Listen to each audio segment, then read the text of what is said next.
The enemy is you. Well, that was very rude, J.B. Pritzker. Your Ben Joravsky Show for Tuesday, May 4th is just moments away. But before we do this, we need to thank our sponsors. Sponsors like SEIU Healthcare, Illinois, Indiana. The Chicago Federation of Labor are sponsors, as well as Chicago Reader. ChicagoReader.com for all things there is to know the city of Chicago.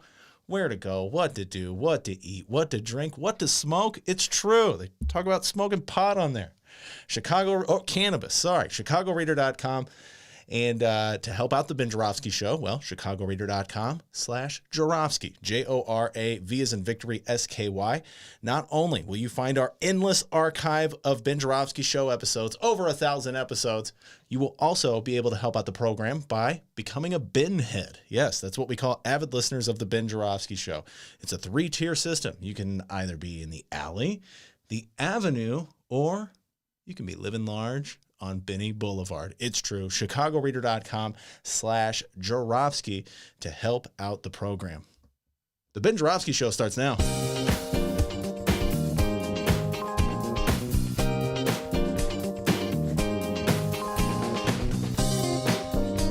It is Tuesday, May 4th, and live from my apartment in his attic, this is the Ben Joravsky Show.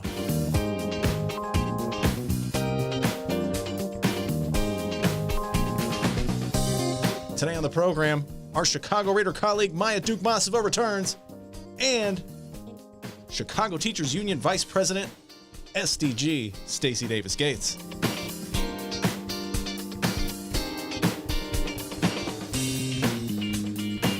And now your host, Chicago Reader columnist Ben Joravsky. Yeah, hello everybody, Ben Joravsky here. We're calling this Gaslight Tuesday, and here's why. Because they're gaslighting me, people, wherever I go. First things first, have a nice weekend. Have a nice weekend, D. You have a good weekend? You look rested. Yes, I did. It was good. Yeah, I went miniature golfing. Maya, who's sitting by ready to come on, she looks rested too. She must have had a great week. Maya probably went golfing with you. Actually, I don't think Maya's a golfer. Oh, I thought I saw her there. It was not Maya. Maya's a hoodlum, as we'll learn later as when we bring her on this show. Interesting revelation in this week's reader from Maya Dukmasova about her hoodlum days back in the Soviet Union, or the old Soviet Union. Anyway, let me get back to the gaslighting. I've been besieged on 2 fronts, national and local. Let's start with the national. I spent the weekend getting bombarded with insanity from MAGA. They've tripled down on their central allegiance to Donald Trump. He sent out a message in a press statement this weekend that heretofore any Republican who deviates from the central assertion that he did not lose the election in November is perpetuating the big lie. Even though that assertion is in itself a big lie, as there is no evidence whatsoever that anyone stole anything from Donald Trump. He lost. We know he lost, but he keeps saying he won. So it's gaslighting. He's working at us. He's trying to get us to concede, to maybe say, yeah, maybe they have a point. Let's move on. That's how he dealt with contractors, ladies and gentlemen, back in his days as a developer. He said he cut a deal. Let's say he pay him $100 to fix the roof.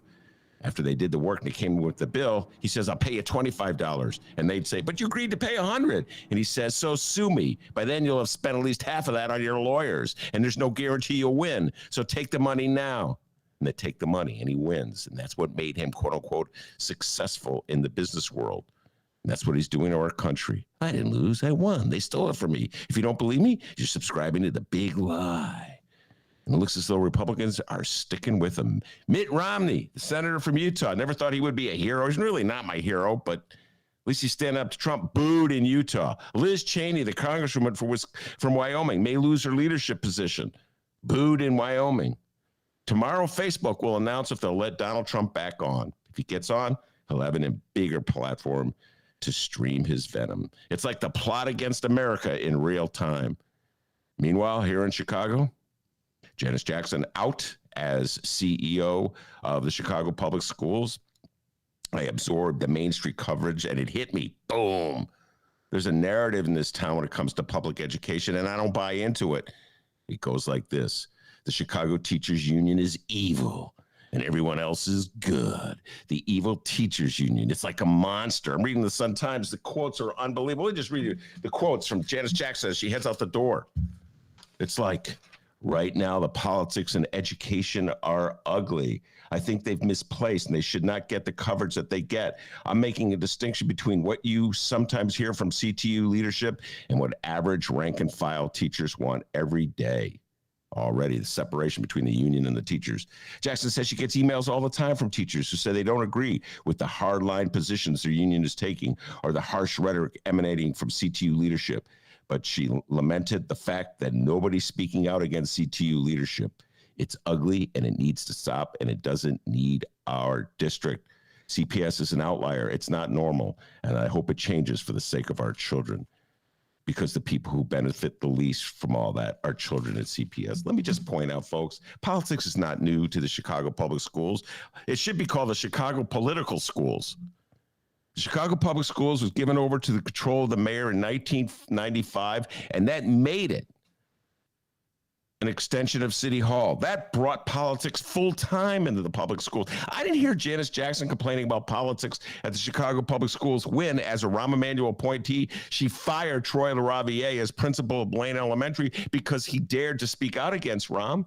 How is that not a political act? I remember at the time I went to Blaine to hear the evidence that they were going to present against Troy LaRaviere. They go, we got some evidence. He did something really bad that will justify us firing him. They never presented the evidence. They just fired him. How is that not a political move? But when the Chicago Teachers Union goes on strike saying they want to contractually guarantee that we hire more nurses and librarians and social workers, that's a political move. Meanwhile, the Sun-Times takes it a step further. They quote Rahm Emanuel. Rahm Emanuel, here we go. Emanuel said Monday he struck gold with Jackson, whom he met when he was still a principal at Westinghouse. Quote, I think the world of her passion for children and educational excellence. I think the world of her commitment and her willingness to dedicate her life to other children. Oh, Rahm, please. She was his third, let me count it up. 1, 2, 3, fourth person that Rahm chose to run the school. One went to federal prison on a corruption charge. The other, Forrest Claypool, snuck out when it was obvious that special education program was in disarray. Now they're quoting him like he too is a savior and expert, and he too wants to take politics out of school. Getting gaslit all over the place, folks. Gaslit by Trump, gaslit by Rahm, gaslit by my beloved bright one, Chicago Sun-Times, home delivered as always. There's like these little radioactive beams working in my brain. Zip, zap, zow. Now we control you. We shall see if I can fight them off. We got a great show today, everybody. Yes, indeed, Maya is sitting by. I'm looking at her right now. She's not going to gaslight us. She's going to enlighten us about her epic story in the Reader. I'm holding it up right now. I actually got a hard copy of the Reader. I've fallen into a bad habit, ladies and gentlemen. Let me confess this with Maya listening. I used to read the Reader, and a hard copy of the Reader for every week for years, literally years. Maya was a young lass in the Soviet Union, and I was reading the Reader in a hard copy, a young hoodlum, I should say. And then suddenly, I don't know, Maya, somehow over the last, I blame it on the pandemic. I started reading it online. Yesterday, I picked up a hard copy. I just love reading the Reader as a hard copy more than online. I'm going to make that confession. Maybe that's just the baby boomer in me. Anyway, Maya, this story is mandatory reading, ladies and gentlemen. Politics of Fear. Are youth really to blame for the carjacking spike? Maya Dukmasova, this is an epic story. And then in about half an hour, Stacy Davis Gates, Vice President of the Chicago Teachers Union, she'll be joining us. Let's get the Teachers Union a little say in this matter, huh? Both newspapers just filled with quotes denouncing the Chicago Teachers Union. Let's see what they have to say about that. But before we get to the schools, let's turn things over to Maya and talk about her story. Maya, are you there? Can you hear me okay? Yeah, I'm here. This is a great story. You sent it to me last Wednesday, and I dutifully read it online. And then I read it yesterday when I got a hard copy of the Reader. I think it reads better in the newspaper. I'm just saying, Maya, there's something about an old-fashioned newspaper. But before we get to the story itself, and I want you to take us through the story, and you're really examining how, in some ways, Chicagoans are being fed a narrative that's brainwashing them. And I was talking about being gaslit on a national level by Trump and on a local level in the schools with Janice Jackson leaving. But you're also giving evidence of that with the way we are fed a narrative about crime, carjacking, who does it, what should be done about it, how unsafe and scary things are. And then the bookend of that is this narrative that I didn't see it online, but I saw it in the hard copy. You told me it was online. A note on this week's cover story by Maya, a first-person account. I tease you about your hoodlum days back in Russia. So why don't we start just with you reflecting on what you wrote in that that story about that reminiscence of your days back in the early 90s when you were a preteen or a teen, not quite sure which. 7 years old. You were 7 years old when you broke into that house? That's the story. Oh, yes. Isn't that embarrassing? She's just mad because she wants to make sure she's really young, ladies and gentlemen. But Maya, before we talk about what's happening here in Chicago with carjacking and the politics of fear, just talk a little bit about what went down when you were 7 years old and you broke into that house and why you thought it was appropriate to tell that tale right now. Go ahead. Yeah, so this little story is far less important than what's happening in Chicago and far less important than the actual main story that I wrote in this week's issue of the Reader. But in the process of writing and reporting that story, I recalled this incident from my own childhood, and I had initially tried to fit it into the main story, but it didn't really. There wasn't like a good way to shoehorn it in, and it just wasn't really necessary to bring myself into it in that way. But our editor Sujay Kumar thought it was a good idea to just include it as a little note from the author. But basically, I think that as this conversation about carjacking is happening, which it has been pretty intensely since last summer, really. Pretty much every day we've got like news about carjackings happening at a higher rate than they have ever been before, or they have at the higher rate than they've been in the last 20 years. We've got local TV news covering it, the newspapers. And so there's this impression that carjackings are just everywhere and anyone could get hit at any time, that no one is safe in their cars on the streets, and that overwhelmingly young people are to blame for this. And so in my story, I actually dug into the data that the police department has made available about the carjacking incidents and about the arrests that they've made, and discovered that, lo and behold, the story they've been telling about who's driving the carjacking and why isn't exactly to be trusted. But in the context of this, I did also consider, like, if it was true that young people are doing the majority of the carjacking, one of the things that is important to consider at this moment is like how to respond. And a lot of the political conversations around the responses has been, the same old kind of tough on crime. How do we best punish these kids so they don't do this again type of rhetoric. And what the experts I interviewed talk about is how much punishment, and especially punishment in the criminal legal system, is really not a deterrent for crime, and especially not an effective deterrent to young people who are motivated in their actions oftentimes by much more proximal,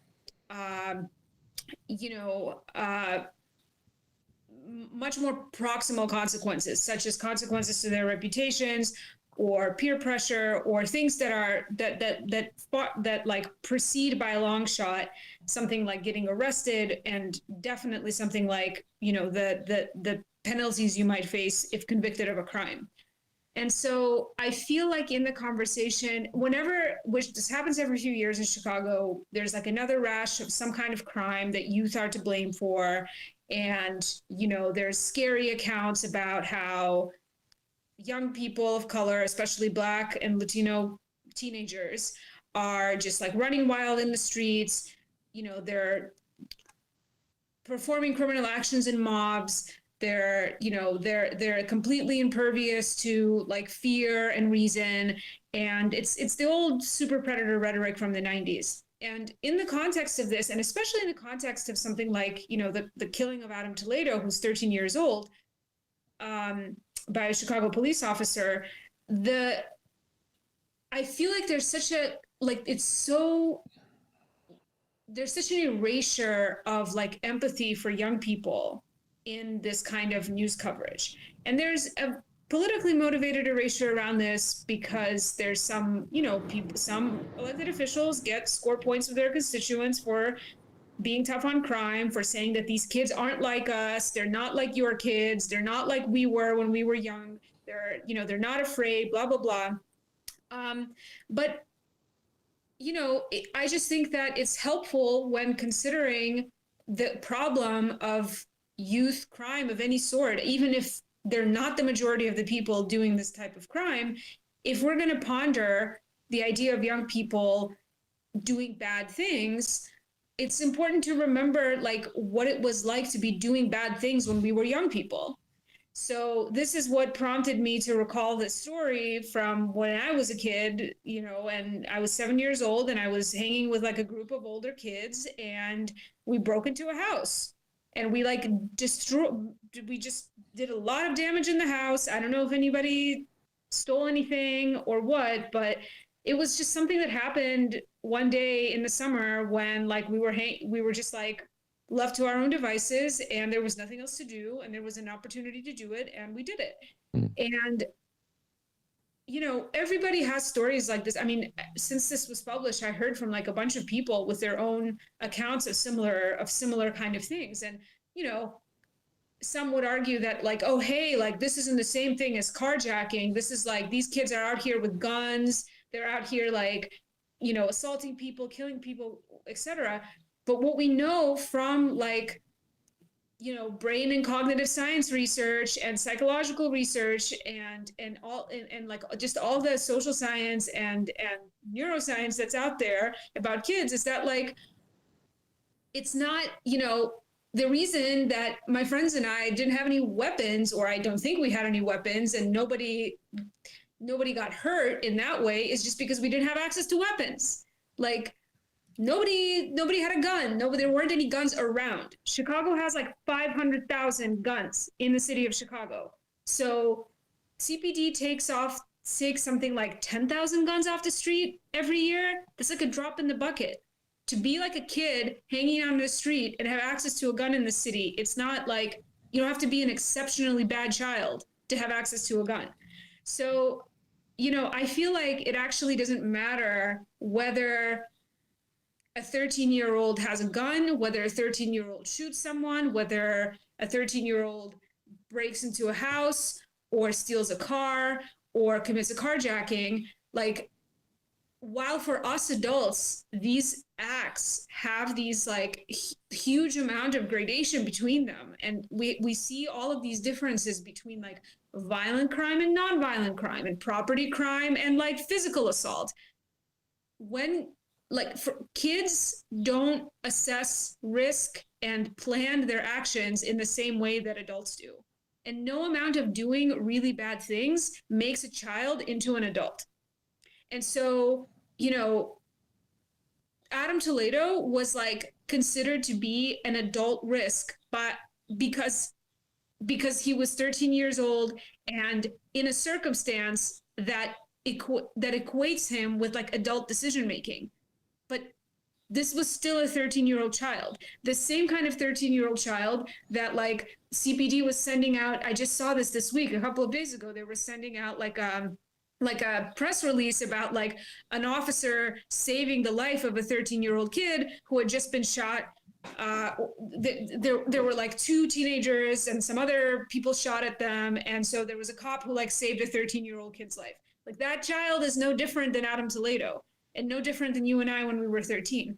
So if anything, I mean, the kids who are at highest risk for being victims of violent crime or committing a crime of any kind, violent or not, are kids who are facing like a lot of adversities in their lives right now. And in the city of Chicago, they're dealing with poverty, they're dealing oftentimes with addiction. And this is part of like what I get into in the story as well, talking with some young people who work with their peers and mentor them and organize amongst young people. Like they talk about how what the odds are, and yeah, like I just what I was so amazed by is the ease with which our elected officials, so many of them were like willing to slip into this kind of rhetoric that's based on like thoroughly debunked ideas from decades ago, but somehow it's still like politically advantageous to paint, young people of color to be like scary and use that as an excuse to advance like a tough on crime agenda to score points with voters. Like it's astonishing to me that this kind of rhetoric still scores points with voters, given everything that we know. So I thought the main story is really partially about thinking about youth crime and talking about what we know about it and what's effective to deter it and what isn't. But most importantly, it's also about the way that the police department has been distorting the narrative about who's committing these carjackings and why, based on an arrest rate of like 15% at most, which is not enough arrests to make any conclusions about who's actually doing this crime and why. Get into that a little bit. You do a deep dive in the story in terms of the statistics that we have on arrests and the carjackings themselves. What conclusions do you think we can draw as opposed to the conclusions that are being drawn? Go ahead. Well, the conclusion is that it's unlikely that somebody who commits a carjacking is going to be arrested. Because again, last year for the cases in 2020, only 15% of those cases, based on data that the CPD gave to me, only 15% of the cases from last year, there were like over 1,400 carjackings. And like 250 of those cases had any arrest associated with them. And so amongst the people arrested, more than half of them are young people, but it's also, as the experts I interview talk about, like there are all kinds of reasons why young people could be overrepresented in the pool of arrestees while not actually being representative of your average or most of the people who are doing the carjackers. I mean, young people are more likely to commit a crime in a group. They're more likely to be caught for any kind of crime they commit because they're not as good at committing crimes or planning their actions. Young people may not be as good at driving different models of cars. They may not be as good at driving, period. So, and most of the arrests that were made within like a day or a few days after the car was carjacked. So after like the first week, CPD is just as likely to make an arrest, in 3 months as they are in 6 months, which tells you that they're not solving these cases. If you're catching someone who just carjacked a car, that's one thing, but that's not like solving a case in which somebody got carjacked a week ago or a month ago, and you're putting together a case and looking at evidence, etc. Now, the department talks about how there's often very little eyewitness evidence because it happens so fast that people don't know who stuck a gun in their face and took their car. It's a very scary situation for victims. People aren't often able to identify who was that assailed them. Oftentimes the assailants may be like wearing masks, especially now with the pandemic. So there's like ways to hide their faces, but that goes even further to the point that we don't know if it's young people who are making these who are perpetrating these attacks. And there's not always video evidence, etc. So it's one of the most scandalous things about this is the way that even during this like city council hearing that I recount in the story, which happened back in January, I mean, Brendan Deanahane, who's the chief of detectives with the police department, was giving a presentation that was showing numbers for cases and that was showing numbers of arrests, and he was not being straightforward with the aldermen about the arrest numbers not actually necessarily representing the cases, and that a lot of the arrests he was talking about had nothing to do with carjacking at all. Because the way the CPD again is talking about this is they're saying, okay, we arrested 1,000 individuals in 2020 on criminal trespass to vehicle charges, which is very different than solving a carjacking case and arresting someone for carjacking. That's even assuming that you've got the right people. But criminal trespass to vehicle is a misdemeanor charge. And all it means is that you're in a car that is not yours and you don't have permission to be in. And so the vast majority of the arrests that they're making are for that. They're not for carjacking. And lots of people, I mean, there's like 18,000 stolen cars in Illinois every year. So lots of the criminal trespass charges could be related to just cars that were stolen, that were parked cars, that weren't carjacked. Auto theft hasn't become more common in the last year than it has been in any previous year. So there's just a lot of glossing over the details. There's a lot of misdirection, and watching some of our elected officials, you know, some of them from communities that have been really hard, you know, hit hard by the carjackings, which are poor Black neighborhoods on the South and West Side, or middle-class Black neighborhoods as well. But Black neighborhoods on the South and West Side are primarily affected by the carjacking. So some of the aldermen who've been like really, you know, kind of harsh in their rhetoric about this have been from those neighborhoods, but it's also been like Brendan Riley from downtown and Michelle Smith from Lincoln Park and the Northwest Side, you know, police neighborhood aldermen. And there's just been a lot of like a strange unification around this kind of rhetoric that vilifies young people, and that we know from history, we know from the past, that has not led to a reduction in crime, has not led to better outcomes for youth, has not led to rehabilitation. So, you know, it'll be interesting to see if there's any legislation that comes out of this. That's what the experts are worried about. When you talk about misdirection in terms of the analysis of what numbers that already exist, to what end do you think that misdirection is? In other words, is there a political purpose for misdirecting us? Is there a goal that the people who are misdirecting us have in mind? Well, so some of the people I interviewed, like some of the experts, point out that what's happening right now is the police department is facing probably the biggest reputation crisis that it's had since the Laquan McDonald shooting. It's ever since the summer, basically, there's been a huge damage to the police department's credibility. And here's an opportunity to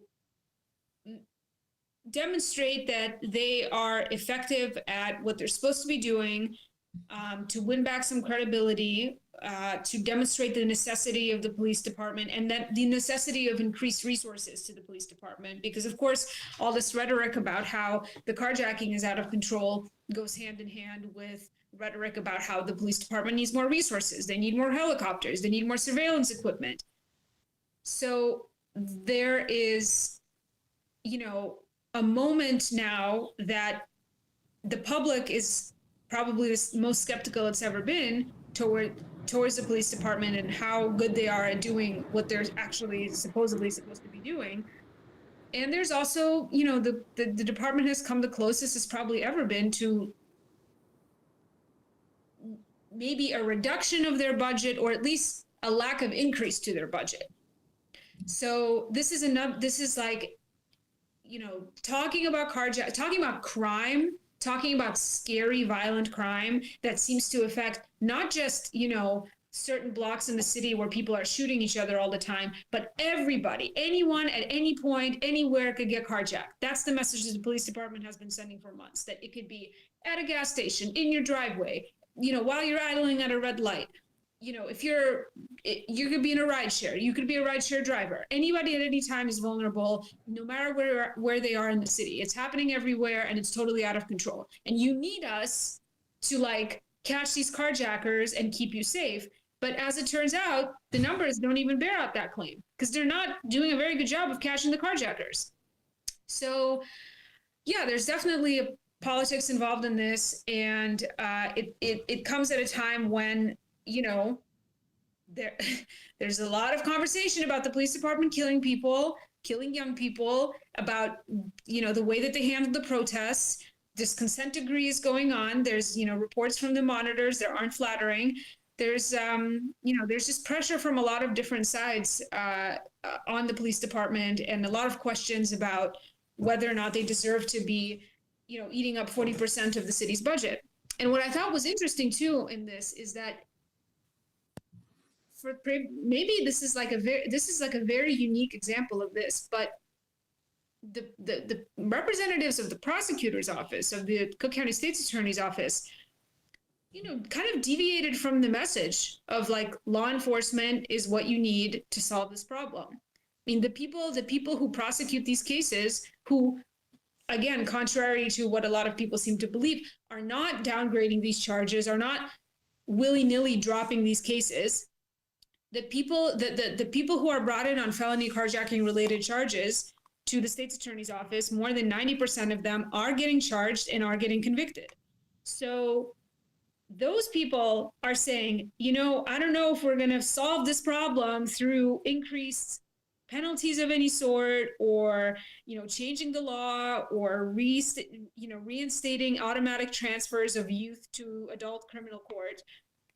The prosecutors are saying that this is a poverty problem, that we've got a problem of a lack of access to resources, a lot of young people who are neglected and abused, and in order to reduce crime, you need to reduce the kind of conditions that bring people to commit to do antisocial things.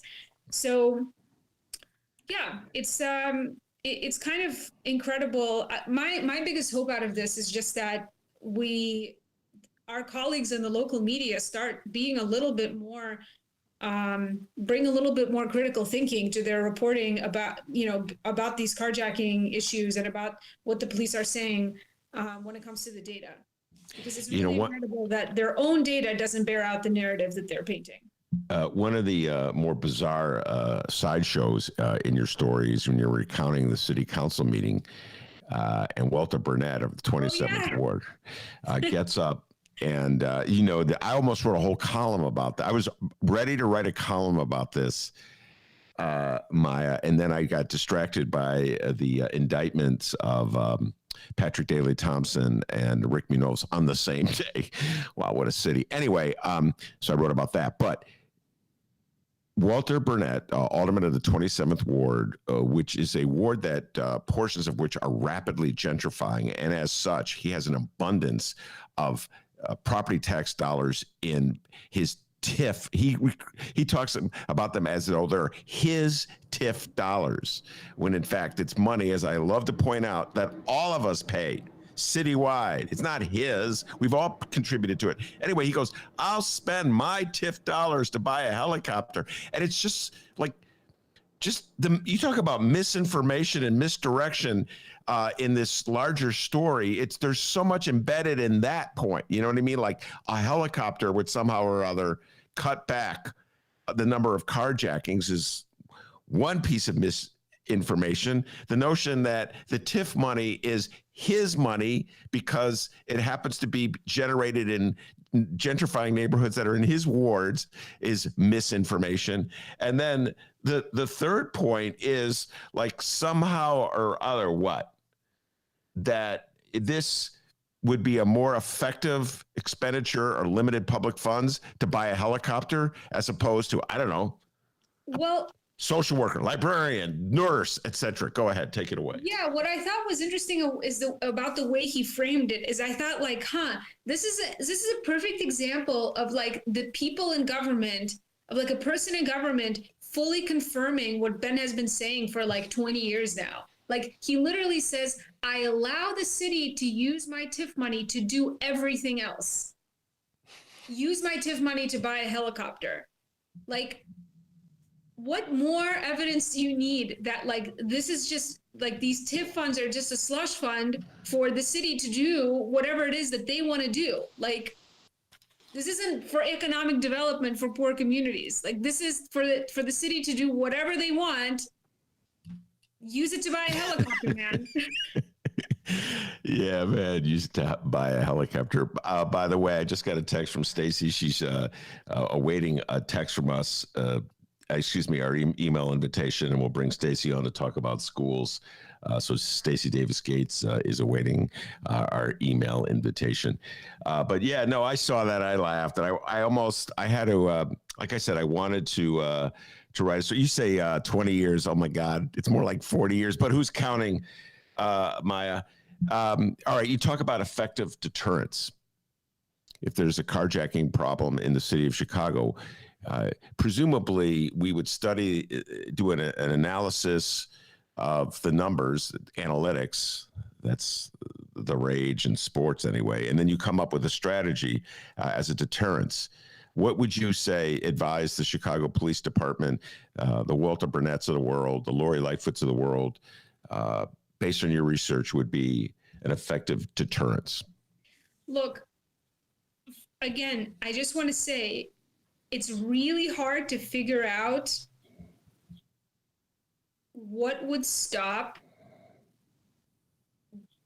the 85% of carjackers that the police department isn't catching. Because we don't know who they are or why they're doing this. So there's like several aldermen, like Andre Vasquez and Mike Rodriguez. They talked about chop shops. They talked about, is this being driven by like a profit motive? Are these cars being sold in order to sell for parts, or resell on the black market or whatever? The police department is vehemently denying that this has anything to do with that this current spike has anything to do with chop shops or a profit motive. The police department is saying that no, these are young people seeking to joyride, and most of the time they dump the cars. They dump the cars a few hours later, and they move on to something else. So again, but they're being very unclear in terms of their data on how many cars they recover and how many cars are returned to their owners. So if most of the cars are being dumped, then you would think that most of those cars are returned to their owners. But when I asked about data for this, they wouldn't provide it. And I had to file like a bunch of FOIAs for this that I'm still waiting the records, for. So in the big picture is like, what deters crime in general is like when people's needs are met and they don't need to commit crime. I mean, some crime is always going to be with us. Like that's just part of like being a human society. Like there's always going to be murders. There's always going to be like interpersonal violence. There's always going to be, there's always going to be some kind of harm that people are causing each other. But, we've got an unprecedented economic crisis in the same context that you've got, people are losing their jobs. People are locked, people are like unable to move. They have a difficult time getting around. And you have this like uptick in this one type of property crime, which by the way, coincides with the fact that every other type of burglary, robbery, every other type of crime of that nature has plummeted. Like there were 24,000 fewer instances of like robberies and thefts and burglaries last year. And like an 800 incident jump in carjacking. So overall, crime is down. So you would think it could be a lot worse given how many people have lost their jobs and livelihoods in this pandemic.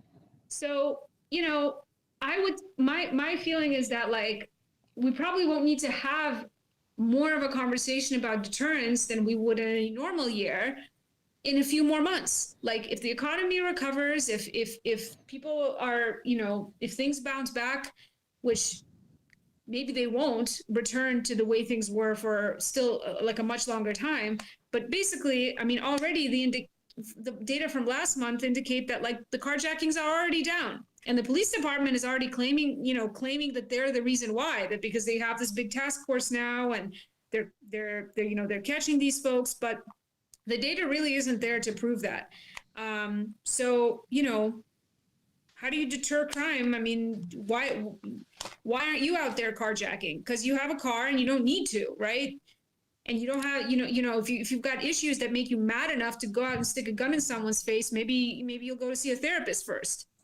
So, Yeah, I don't know. I don't have any policy recommendations beyond the very general ones that everyone always talks about. Which we make at times of crisis, but then don't fund on a regular basis. All right, Stacy Davis Gates is with us. Maya, I'm going to let you go, but I'm just going to urge everybody check out this story.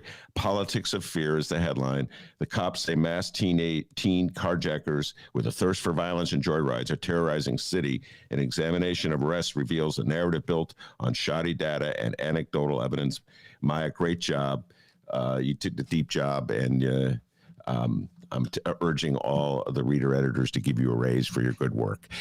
So thank you. Maya likes that, yeah.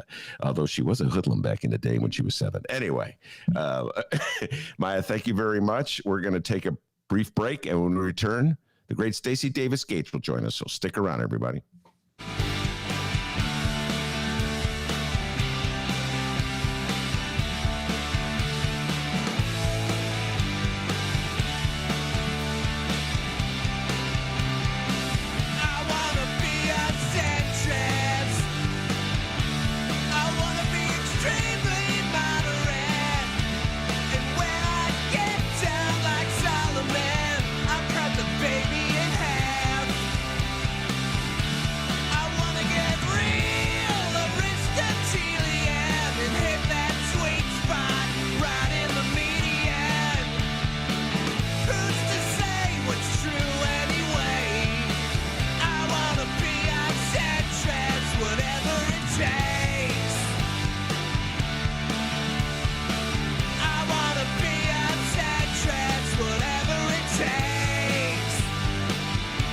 Take a choke up, man.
Welcome back to the Ben Joravsky Show, live from his attic.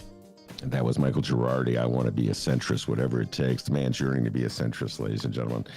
All right, I'm no centrist. I know, look, ladies and gentlemen, before I bring on Stacy, I have to say, I realize who I am. I know I'm an old lefty who's been writing for an alternative newspaper since Stacy Davis Gates was in grammar school, since before Maya Dukmasova was born. So I know who I am. All right.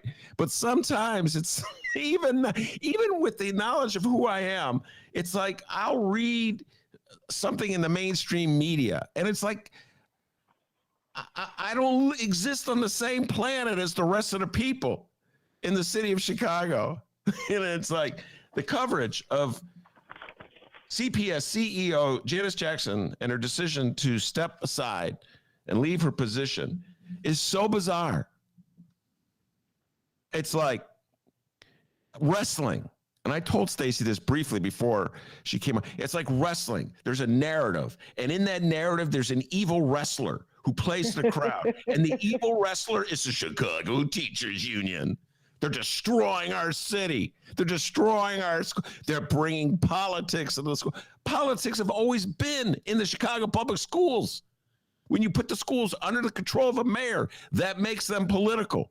You could say, well, the teachers union represents a different political faction within that political chess game that is education in Chicago.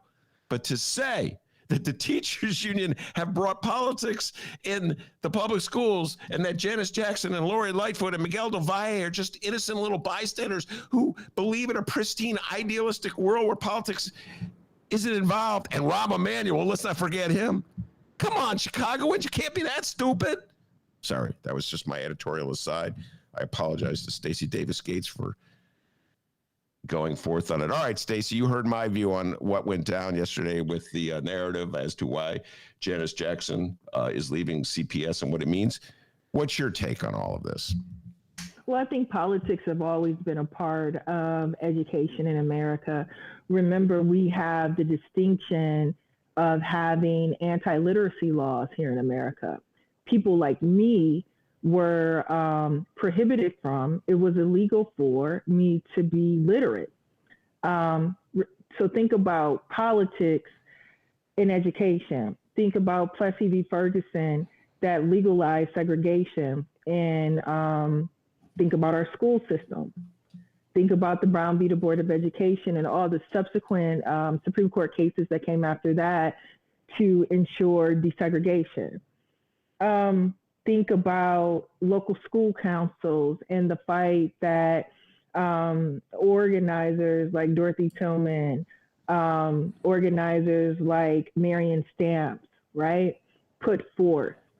Think about in 1995 when the mayor of Chicago went to Springfield and stripped teachers of their bargaining rights.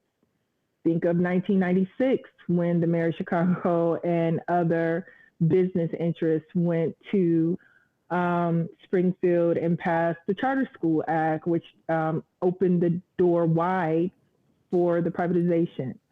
And then think of Rahm Emanuel convening a blue ribbon task force to close 50 schools. So this concept of politics and education has always been there. I think what's different in where the learning curve is for most is that the fight back in coalition, the fight back with a multicultural coalition is different in this iteration of school politics. So as a history teacher, I think it's important to state facts about public education and politics, the Willis wagons, the strike that Black parents, Black families, and Black students went on. Think about the recognition even within the Chicago Teachers Union, if you want to talk about politics, of Black teachers and how they led some of the most radical behavior within the union. So this concept of politics and education has been a part of it. It is just as American as apple pie. So I don't want to fight on those terms because that's not a fight. Those are facts, right? And I think what we have to do is interrogate why families and communities having voice within the Chicago public school system is such a nightmare for some folks, right? Because that's what I also heard yesterday, is that the Chicago public schools is going to change because democracy will become a part of its operations.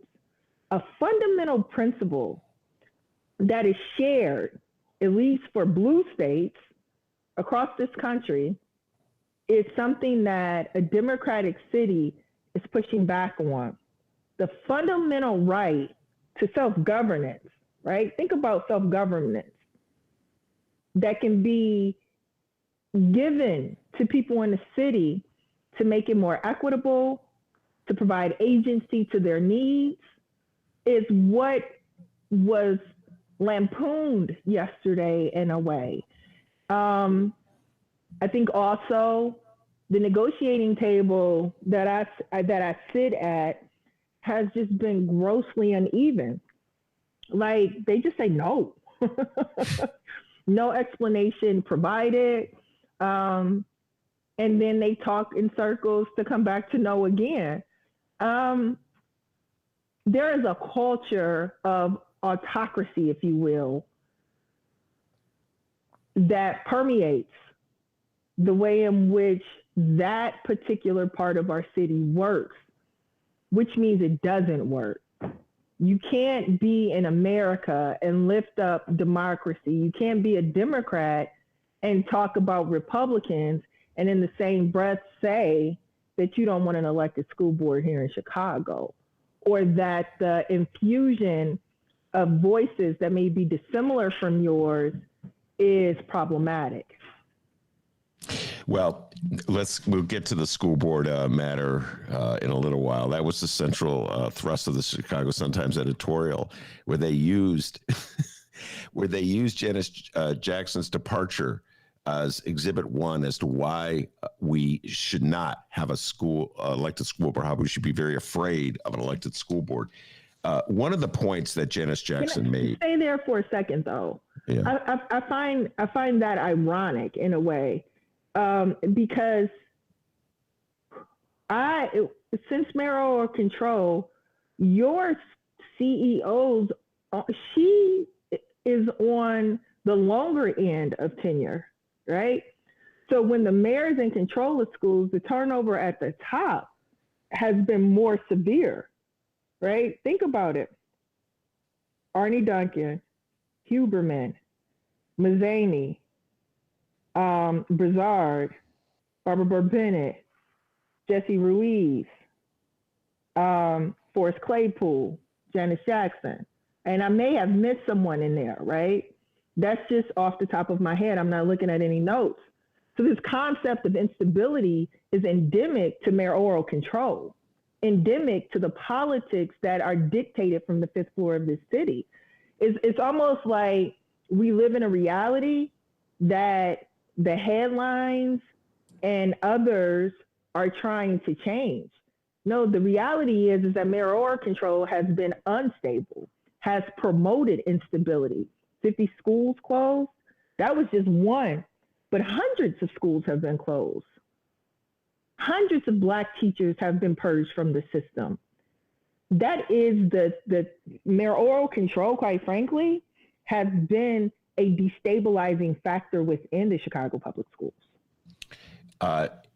That was, by the way, a very impressive recitation without notes, ladies and gentlemen, of all the CEOs. And you forgot Vallis. I didn't forget. Before Arnie Duncan. It wasn't like, no, the way it's presented is that the world was dark. And then Mayor Daley turned on the light. That's how the world is presented. And so every year they have to remind us, it's the mayor who knows all. One of the points that Janice Jackson made yesterday as she was leaving, or she hasn't left yet, but as she was announced she was leaving, is that there's just no dealing with the Chicago Teachers Union. They're out of control, and they're just not rational or logical, and they don't represent the teachers. And she said, and I'm quoting from the Sun-Times story, Jackson says she gets emails all the time from teachers who say they don't agree with the hardline positions their union is taking or the harsh rhetoric emanating from CTU leadership. But she lamented the fact that, quote, nobody's speaking out, unquote, against CTU leadership.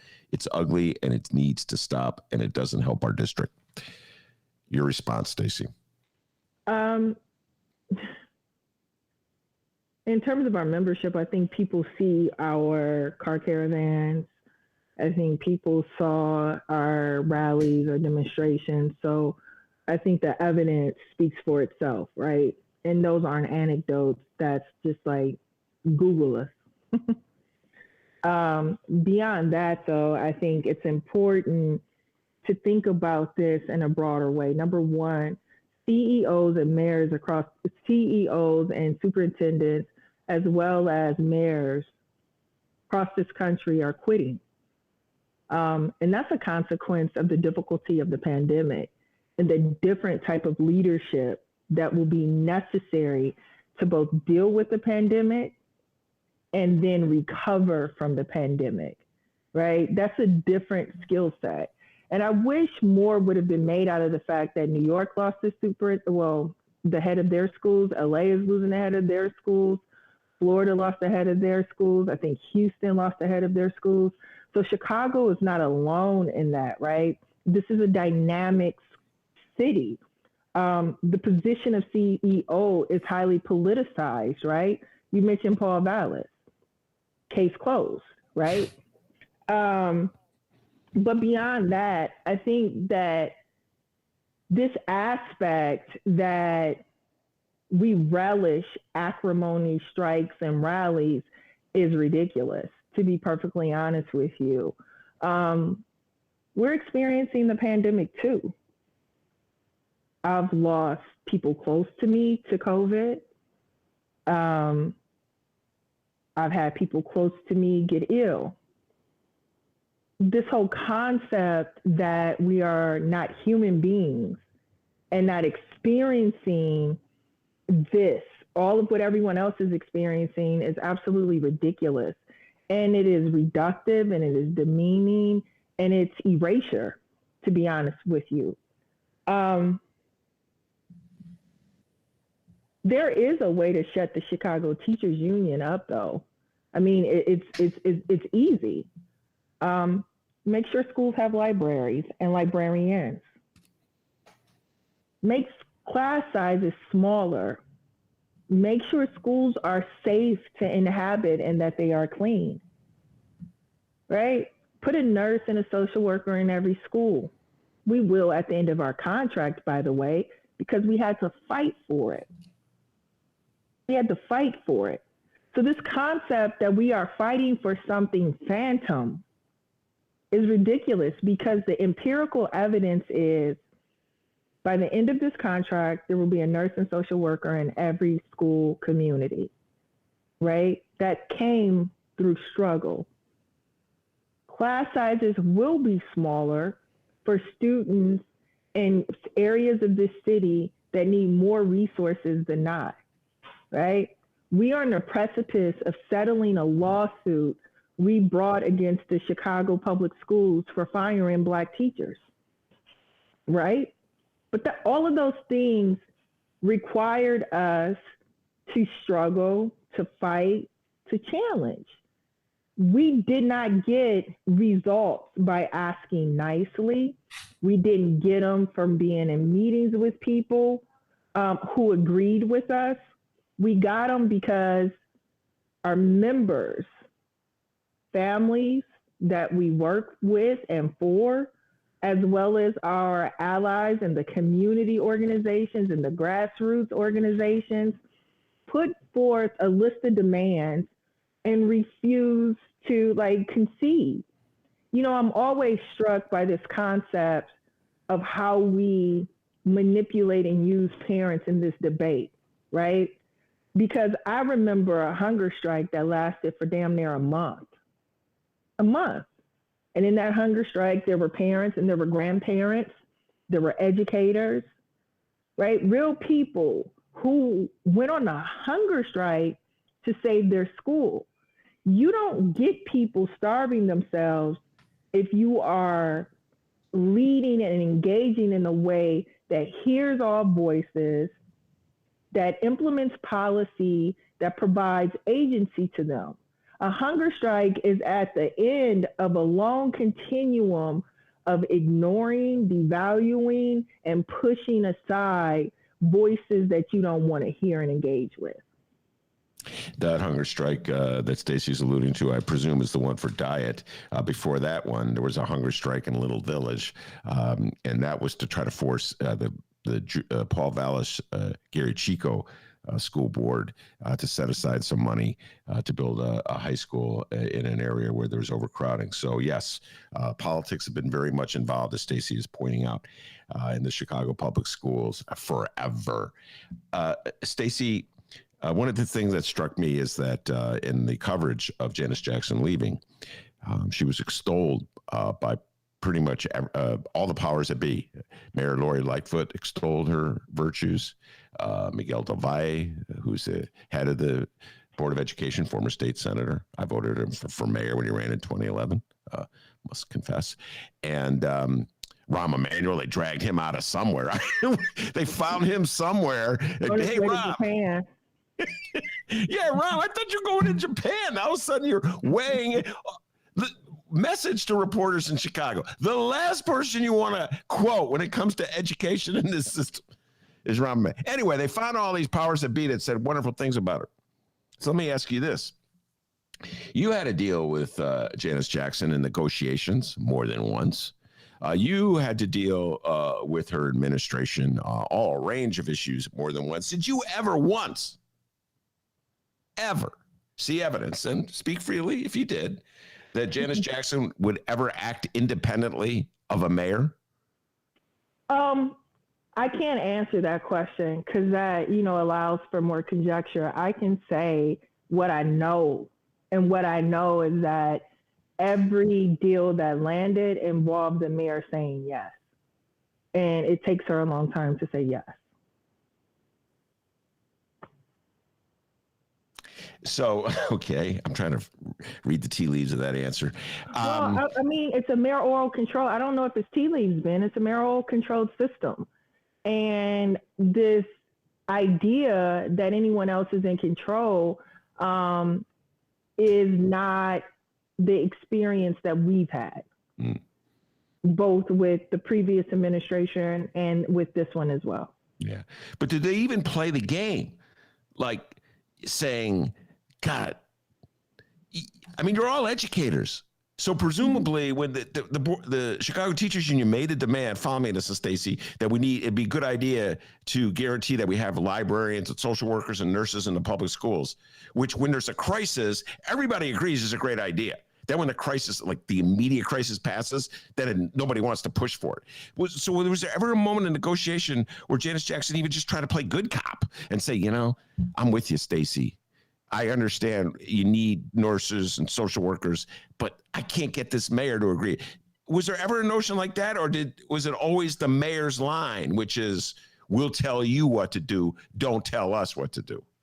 I just know from my experience, and I'll just stick to this, is that anything that got a yes is because it came from the mayor. I remember the phone calls, I remember the meetings, and even with this last a memorandum of agreement to reopen schools, she was very involved with the details. And so here we are. Look, I don't think the Chicago Teachers Union had any illusion with Forrest, with Jesse, with Terry, with Brizard, with Barbara Bird Bennett, with Huberman, with any of them. Every iteration understood that it is a mayoral controlled district. And so we've never personalized it with the CEO, to be perfectly honest with you, because we don't see the CEO in the way that you see a superintendent. Mm-hmm. A superintendent is someone who is administrating a school district with an elected school board. We don't have that here in Chicago. We have a mayoral controlled school district, and the mayor appoints the members of the Board of Education. So if that's what it is, that's who we focus on.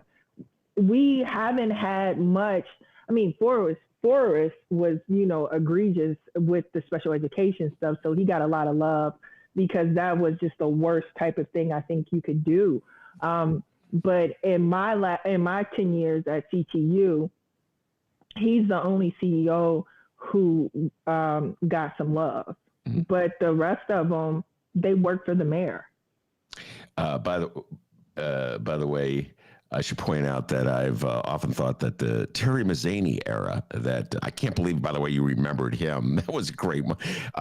Was the golden age of public education under mayoral control, because he came in. He was the guy who came in after Huberman and before Rahm. It was that period in between, after Daley had said he wasn't going to run for re-election and before Rahm was elected. Or rubber stamped to be our next mayor. And he came in, he goes, I'm not going to do anything because I'm going to let the next mayor. That was his. So I always called it the golden age. You know, this is a joke I made to Karen, who was more than once. The less damage they do, the better off we are. So if you have a superintendent who says, I'm not doing anything, that's pretty good in Chicago. The CEO, a superintendent, has to be licensed. Yeah, that's correct. I should correct it, and thank you for pointing that out. She's a history teacher, ladies and gentlemen. All right, you said you don't take it personal about what CEOs do, and Janice Jackson in particular, but she made it personal against Chicago Teachers Union as she walked out. She announced it. You were that one group that was vilified, which is Chicago Teachers Union. Look, I can't tell a person how to feel. You know, heck, I can't tell the 3 kids in this household how to feel. They get to feel how they want to feel. So, you know, I'm not going to dispute feelings. I will stand by, you know, the concrete actions of our membership and our allies to bring stability to this district. Listen, I ticked off a list of CEOs. The members of the Chicago Teachers Union are going to be there tomorrow and beyond, right? We're going to still be in the school community doing our job. And we're going to be doing it with the students who are still there and will remain there, with the families that, you know, entrust us with their children. We have been and continue to be a stabilizing factor in the school dynamic, and we'll do that. And we're also not going to act as if all of our needs are met in all of our school communities, right? Right now, we're dealing with issues that range from nursing mothers and pregnant mothers being denied accommodations.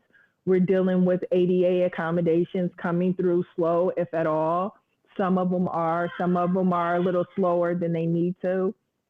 And so those are things that we're concentrated on now. Like, look, it is still a pandemic. I know people want to act as if this is post-pandemic or we're in the recovery phase. We're not. People are still dying, right? And it's getting better. Like, I love the stat from Pilsen that they have the least amount of infections because they also have they are maximizing the vaccine. That's our latest skirmish, if you will, with the mayor and CPS, is that we won a piece of agreement that says that we're going to get students and families vaccinated. Their idea of upholding their end to that agreement is to give us a flyer and tell them to come.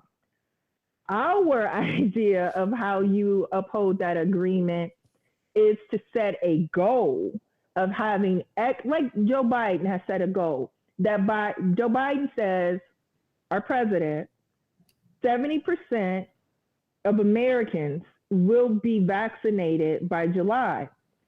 We're asking for a similar metric from the Chicago Public Schools and the mayor.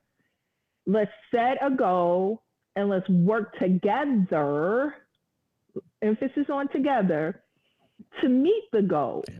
Because I'm going to tell you this, they're going to open schools back up in August, and we're going to have a similar issue that we have now if we are not engaging the families who dominate the roles in Chicago public schools. Our students on the north side have come back, right? Many of the ones in selective enrollment environments have come back.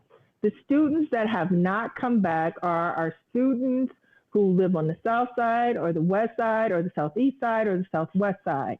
We have to create a strategies perhaps, to integrate those families back into buildings.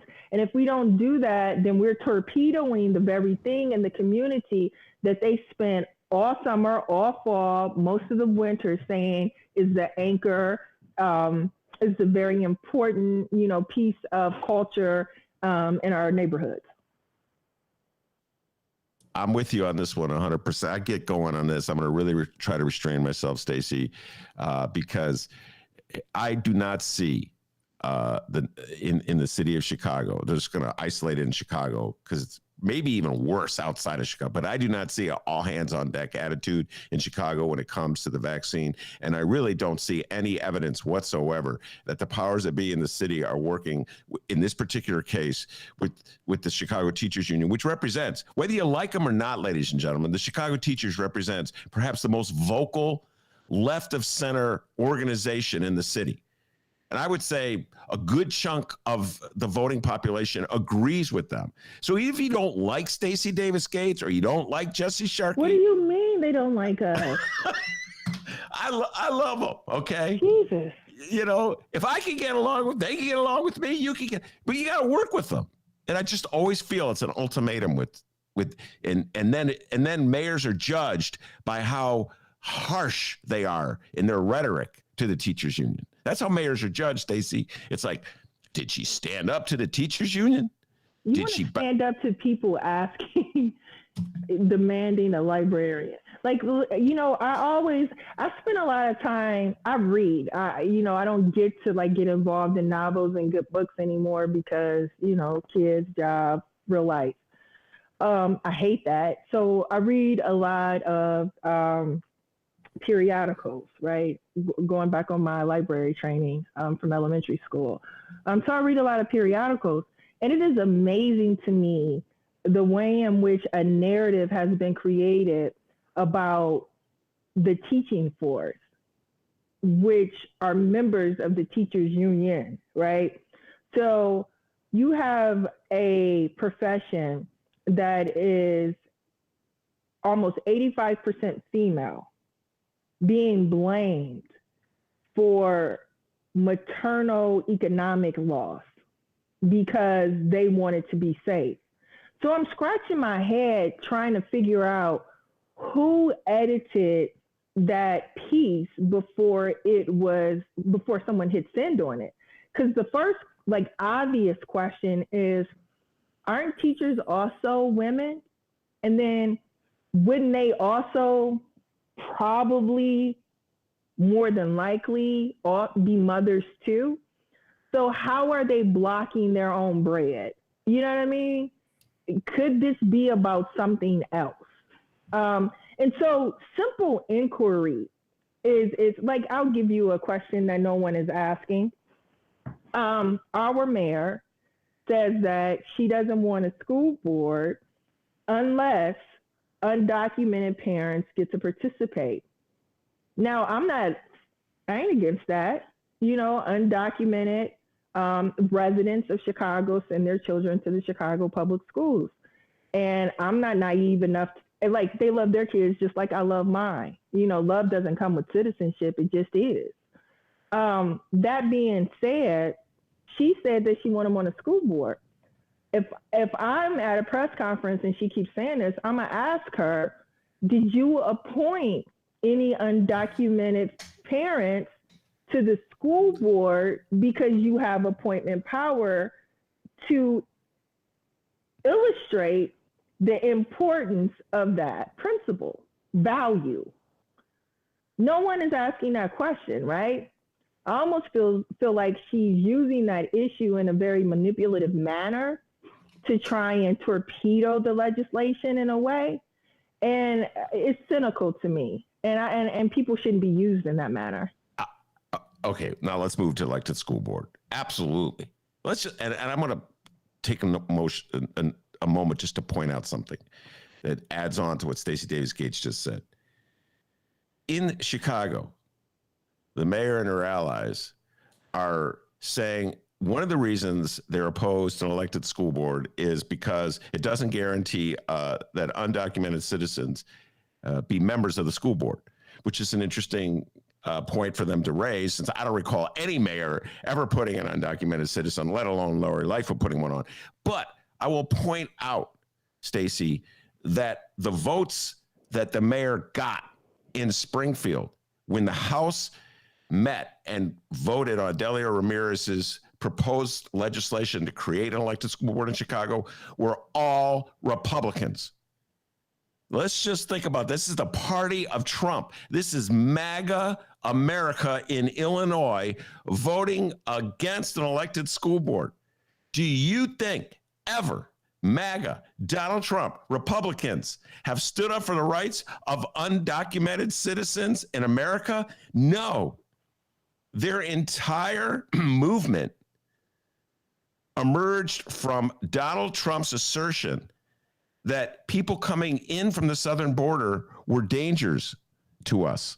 So suddenly now the mayor's saying she's against elected school board for undocumented citizens because undocumented citizens aren't on it, guaranteed, and she's being supported by Republicans. It's so bizarre, Stacy, if you start pulling it apart. Well, you'll be chasing your tail. Yes. You'll be chasing your tail. And you know, listen, I think we're all smart enough to understand that is the objective, right? Is for us to chase our tail on that and try and make sense out of nonsense. Instead of just being clear about the fact that this is an issue of democracy. This is an issue of voting rights. And I'm clear that I don't think people who oppose it are thinking about how much they sound like red state politicians, right? So you're telling me that a school district that represents 90% of melanated people, 90% of melanated people, that you telling them that they cannot have an elected school board doesn't represent this type of voter suppression, the type of ballot blocking that they're doing in Florida, that they're doing in Georgia, and that they're doing in 41 other states in this country. It is the same principle. It is the same racism. It is the same paternalism. Democracy is not something you allowance out. It is something that is. And that's why I think I get so frustrated with how these issues are covered, right? Because I don't get to talk to you if struggle, fights, challenges, tactics were not employed. Women didn't get to vote in the original documents. Non-land owning white men didn't get to vote. The continuum of democracy comes because of struggle. The enhancement and the expansion of democracy comes because there are organizers and activists who are patriotic enough to make it better. Think about that. And so when I hear people talk about they're doing it wrong, well, then point out an example to me throughout our illustrious history in this country where those who have been marginalized, pushed to the edges, invisibilized, have ever received a red carpet to democracy, a red carpet to participation in the society at its highest level. It has never come to those people because it was given to them freely. Count women, count white women, count melanated people, count working class people. Think of the struggles, the labor struggles of yesterday and who that impacted. So look, we can disagree on ideology, right? But we cannot disagree on how the expansion of democracy has happened, continues to happen in this country. We can't, that's not something to like dispute. Those are facts. By the way, I just want to point out to Stacy's point that right now, the support that Lori Lightfoot has for her version of a school board, which would be mostly appointees of the mayor, is being pushed by people who don't even live in the city of Chicago. The House, just so you know, folks, the way it works, the House has to pass the bill, the Senate has to pass the bill, and the governor has to sign it. J.B. Pritzker's governor's trying to stay it out, saying, I'll sign it, but he's not really got a strong advocate in this thing, as far as I could tell. The House passed Dele Ramirez's bill with Democrats lining up. I think every Democrat voted except maybe one for it. And, or maybe I have it wrong. The Republicans all voted against, except for one. There was one Republican that voted for it, and I think there were a couple of Democrats absent and one who abstained. Right. Okay. Absent, the old absent ones. All right. Anyway, so now it's once again we turn to the Senate. The head of the Senate is a senator from Oak Park, a suburb of Chicago, named Don Harmon. The sponsor of Lori Lightfoot bill is a Senator Lightford, also from the western suburbs. They can't find, you figure they dig up someone in Chicago to represent the bill. I have to point that out, Stacy. Do you think that your bill will pass the Senate, the bill that exists right now, the Dele Ramirez, Rob Martwick bill will pass the Senate? Or do you think that we'll end up with a compromise that will be negotiated with Harmon sort of representing the mayor? Go ahead. So I'm not thinking because, what is it? Penny for your thoughts is not enough. But what I am tracking is that the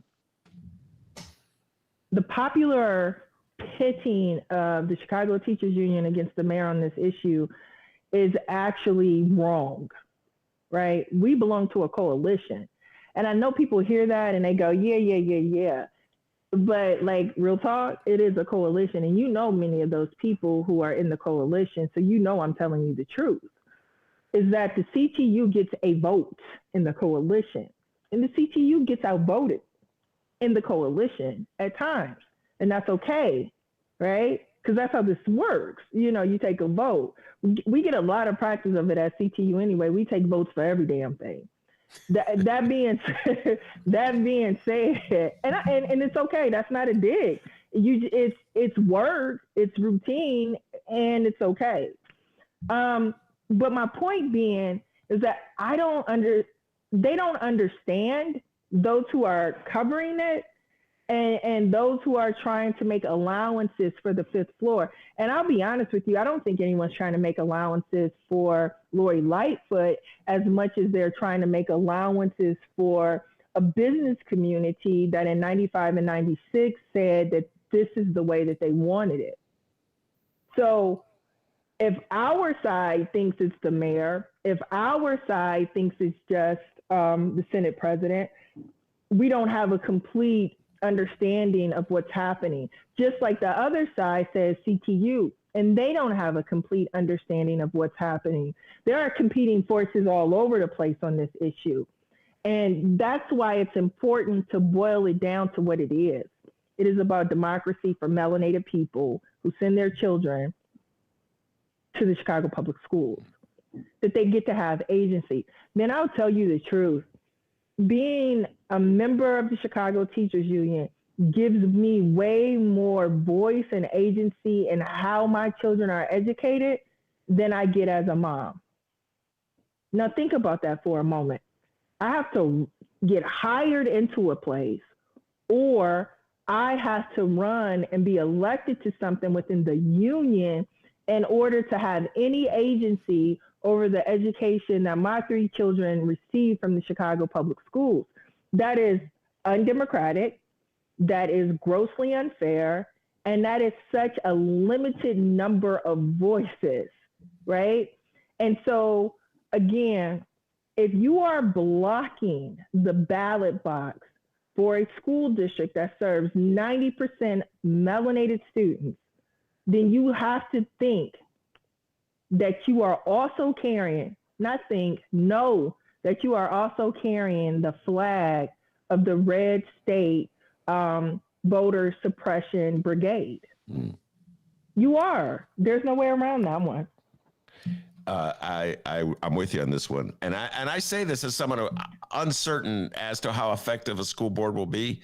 I had that debate I don't know if you were there that night. Karen was there, Karen Lewis, myself. There was a whole bunch of people on stage. I was like the most skeptical guy on stage because I don't know. You know, I've watched democracy in quotes, Stacy, for a long time in Chicago with the city council.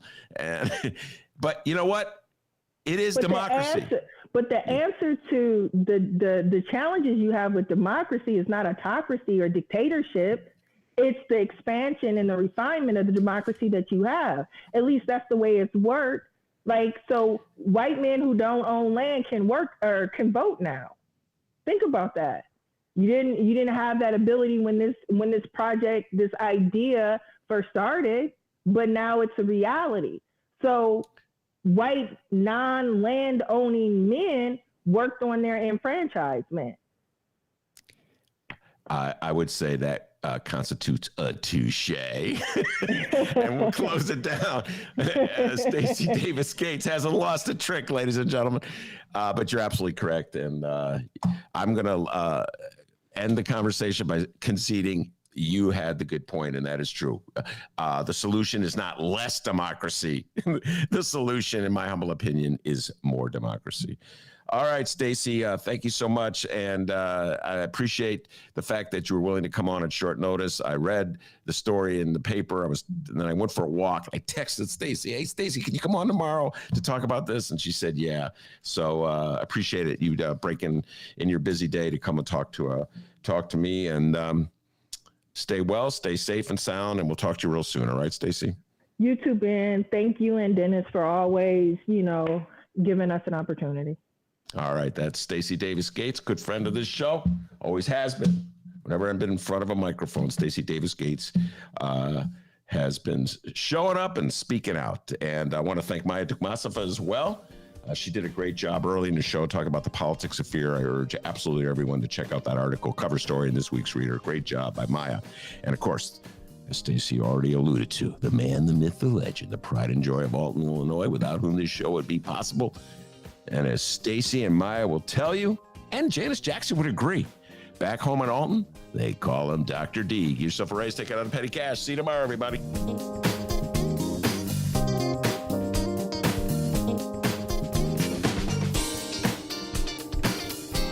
Take a chill pill, man. Take a chill pill, man.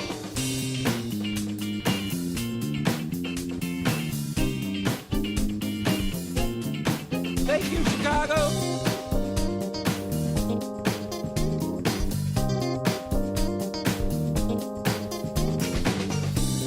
The enemy is you.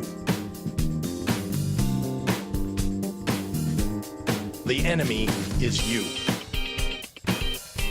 Take a chill pill, man.